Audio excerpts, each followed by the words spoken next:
ঈদ শুধু আনন্দ দিন না, এটা ত্যাগেরও দিন। আজ আমরা নতুন কাপড় পরি, ভালো খাবার খাই, কিন্তু একবার ভেবে দেখেছি কি আমাদের পিতামাতা কিভাবে এই ঈদটা কাটান?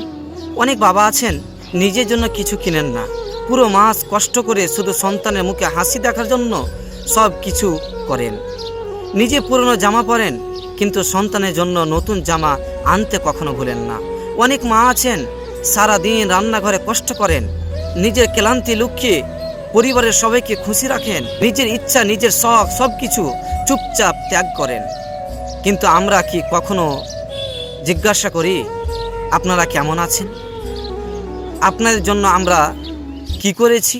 এটা আসল ভালোবাসা, এটাই দায়িত্ব, এটাই কুরবানি। এই ঈদে আসুন আমরা শুধু নিজের আনন্দ না, পিতামাতার কষ্টটাও বুঝি। তাদের হাতে একটি ছোট্ট উপহার, একটা ভালোবাসার কথা, একটু সময়, হয়তো সেটাই তাদের জীবনের সবচেয়ে বড় সুখ।